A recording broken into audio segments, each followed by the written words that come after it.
जय सिया राम। और आज मैं आपके सामने एक लेख को लेकर उपस्थित हूँ जिसको लिखा है हमारे पूज्य सद्गुरुदेव युग तुलसी मानस मर्मज्ञ पंडित राम किंकर जी उपाध्याय ने, और इसका शीर्षक है सोहमस्मि वृत्ति। रावण एक अद्भुत व्यक्ति है। कोई ऐसी विशेषता नहीं कि जो रावण में ना हो, और कोई ऐसी विशेषता नहीं कि जिसका दुरुपयोग रावण ने ना किया हो।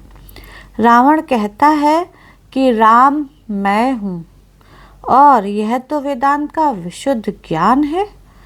वेदांत में आत्म स्वरूप का विवेचन करते हुए कहा गया, शिवोहम शिवोहम, शिव मैं हूँ।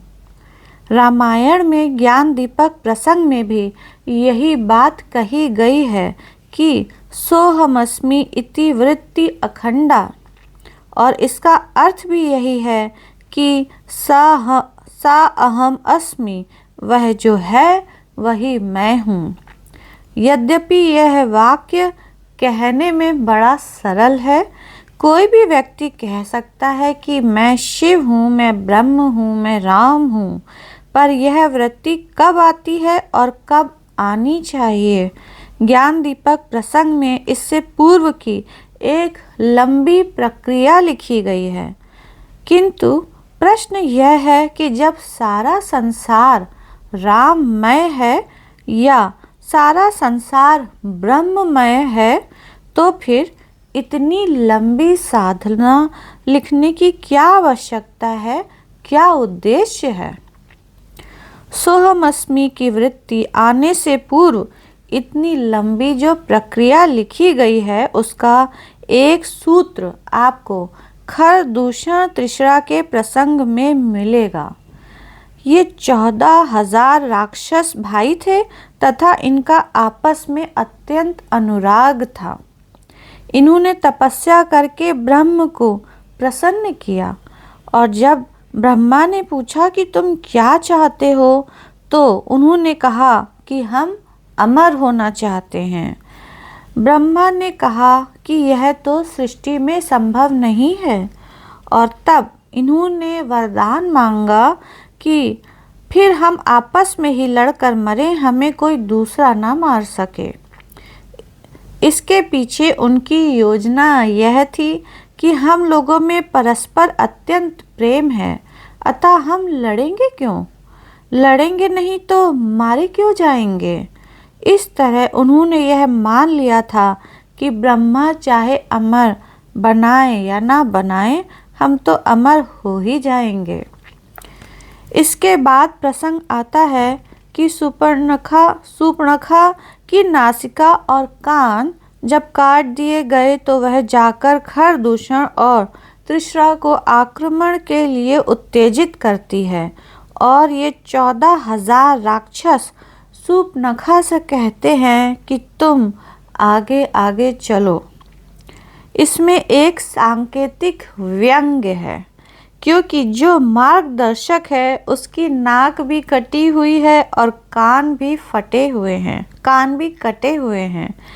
वह श्री राम के पास पहले जा चुकी है, और ये 14,000 राक्षस उसका अनुगमन करते हुए भगवान राम के पास जा रहे हैं।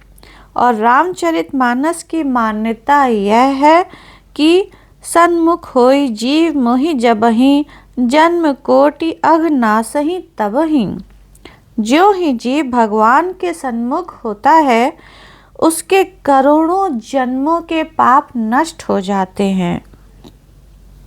और आज यह राक्षस सन्मुख होने जा रहे हैं कि नहीं, तो देखकर तो यही लगता है कि वे श्री राम के सन्मुख ही जा रहे हैं। पर यह आप ध्यान रखिए कि सन्मुख होने का अर्थ केवल सामने होना नहीं है। इस संदर्भ में गोस्वामी जी ने सती प्रसंग में एक बड़ी मीठी बात लिखी है। वर्णन आता है कि सती के रूप में भगवान के द्वारा मन से उनका परित्याग करने के पश्चात एक बार जब वे भगवान शंकर के पास आईं, तो भगवान शंकर ने स्वयं आसन बिछाकर कहा कि आइए सामने बैठिए। वहाँ पर शब्द यही आया है कि सन्मुख शंकर आसन दीन्हा, और सन्मुख शब्द का अर्थ है अनुकूल होना। आगे चलकर इन्हीं सती जी का जन्म पार्वती के रूप में होता है, और जब पार्वती सामने आई तो वर्णन आता है कि बाम भाग हर आसन दीन्हा। शंकर जी ने पार्वती को बैठने के लिए बाम भाग में आसन दिया। इसमें निहित तत्व यही है कि सन्मुख तथा बाम का अर्थ मात्र शरीर से ही नहीं है। आप शरीर से किसी के सन्मुख हों पर मन से विमुख हों तो यह सन्मुखता नहीं है। शंकर जी ने सती को सन्मुख आसन दिया। इसका अर्थ है कि भगवान शंकर जानते हैं कि आप शरीर से भले ही सन्मुख हैं पर भावना से विमुख हैं, और जब पार्वती के रूप में आती हैं तो उन्होंने उन्हें बाएं भाग में स्थान दिया, आसन दिया, क्योंकि स्त्रियों के लिए कहा गया है कि उन्हें बाम भाग में आसन देना चाहिए। वैसे साहित्य में बायां शब्द टेढ़े या प्रतिकूलता के भी अर्थ में है। कोई प्रतिकूल हो जाए तो कहेंगे बायां हो गया, तथा अनुकूल हो तो कहेंगे दायां हो गया।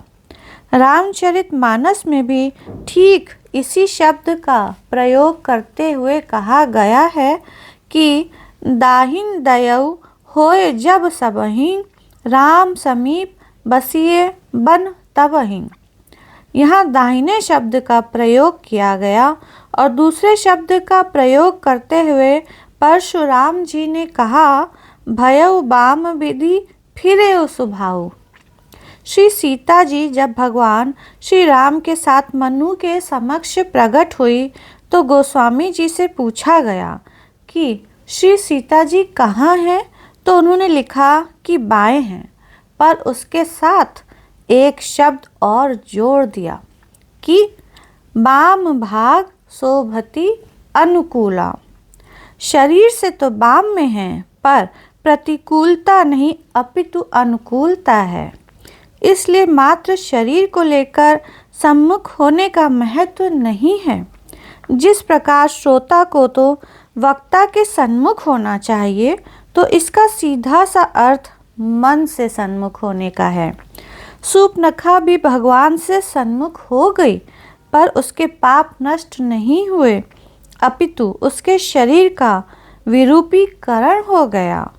आज जब यह 14,000 राक्षस भी सन्मुख जा रहे हैं तो मानो व्यंग करते हुए गोस्वामी जी ने कहा कि जो सूर्पनखा को आगे रखकर सन्मुख जाने की चेष्टा करेगा उसकी भी तो वही स्थिति होगी जो सूर्पनखा की हुई, और आगे चलकर वही बात हुई भी।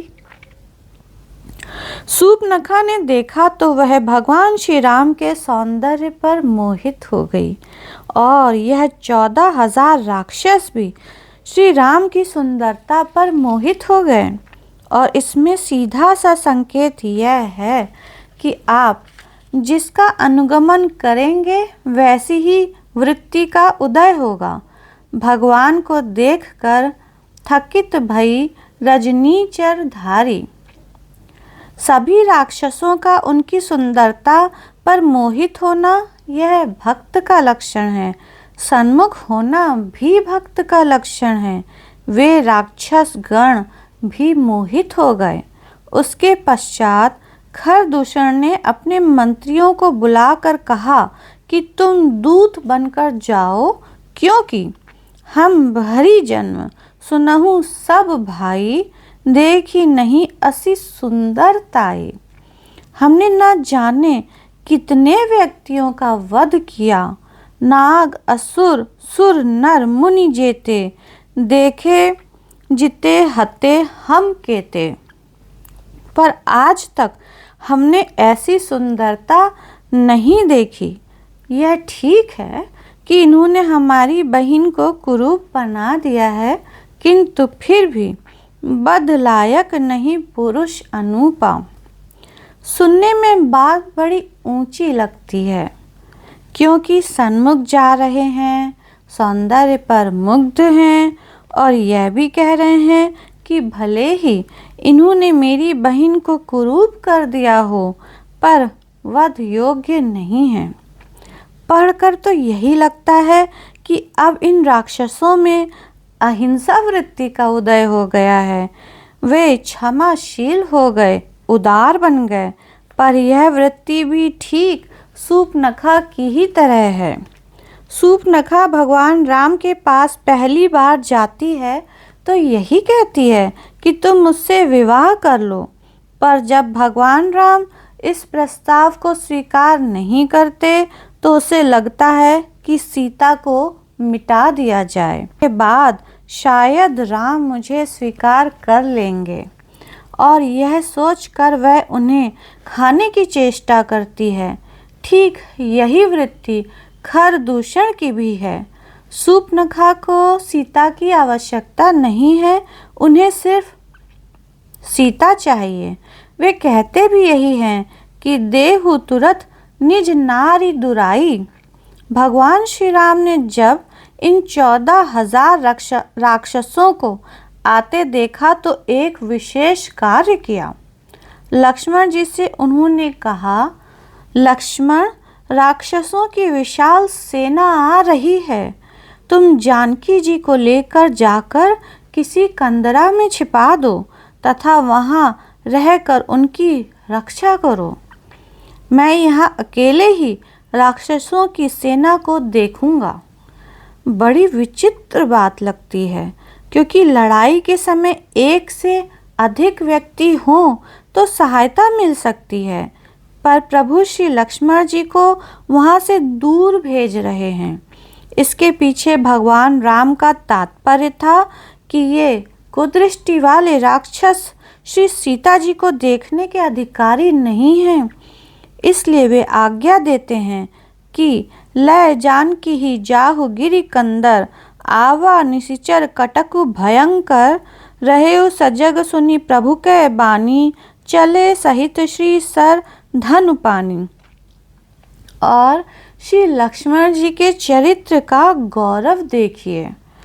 आक्रमण होने वाला है, भगवान राम कहते हैं कि चले जाओ, और वे चले जाते हैं। साधारण दृष्टि से लक्ष्मण जी को यही कहना चाहिए था कि वह ऐसे संकट के समय में चला जाऊं, पर उन्होंने प्रभु की आज्ञा का पालन किया, क्योंकि उन्हें प्रभु की महिमा पर विश्वास है।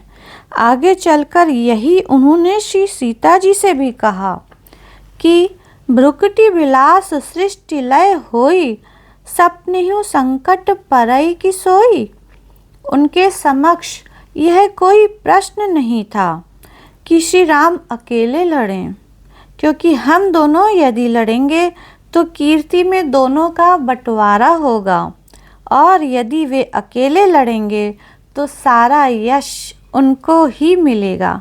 वस्तुतः श्री लक्ष्मण जी के चरित्र में सर्व त्याग है। वे तो बस प्रभु की ही कीर्ति चाहते हैं।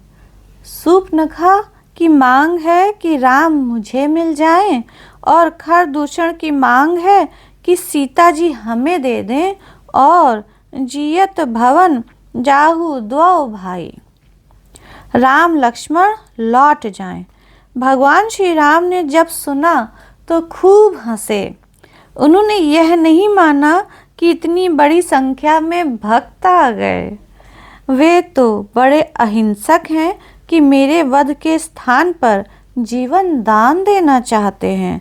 अपितु भगवान राम ने तो बड़ी विचित्र बात कही। प्रभु ने दूतों से कहा कि तुम्हारे स्वामी तो अत्यंत कायर हैं। रन चढ़ी करिए कपट चतुराई, रिपु पर कृपा परम कदराई। वस्तुतः शत्रु पर कृपा तो कायरता है।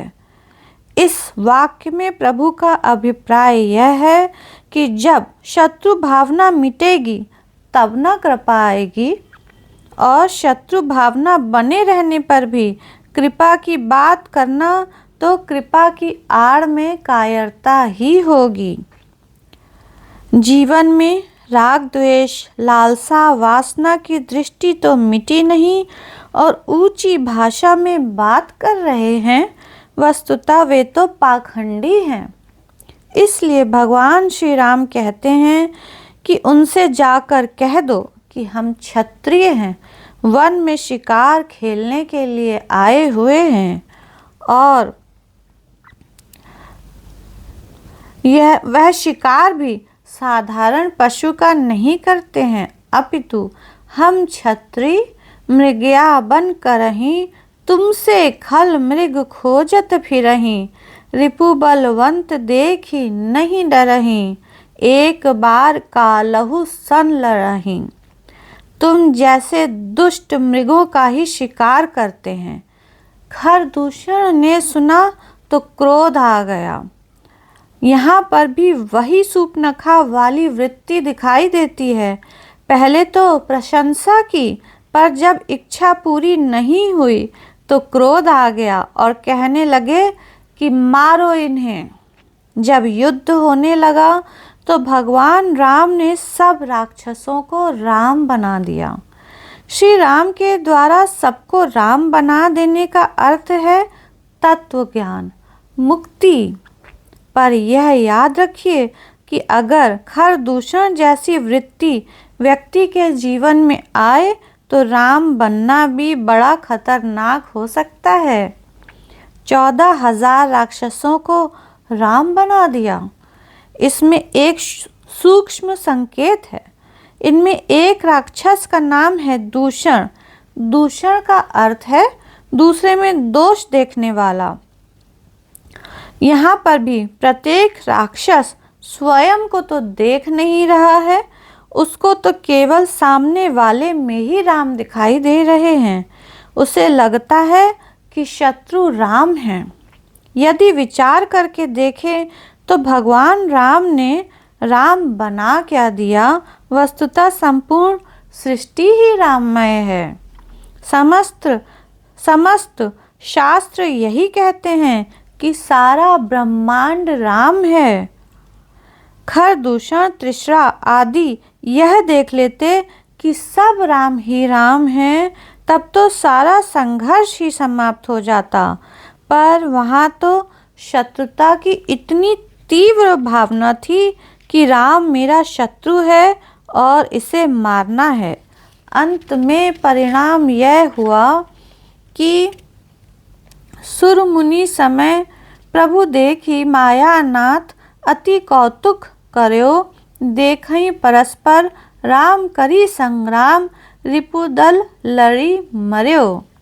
याद रखिए, रामोहम जरा जल्दी मत कहिए। रावण और खरदूषण की तरह अगर जल्दी कीजिएगा तो लड़ी मर्यों को छोड़कर और कुछ नहीं होगा। किसी भी सत्य का उच्चारण समय से पहले कोई व्यक्ति कर दे तो वह दुरुपयोग करने के लिए ही करेगा।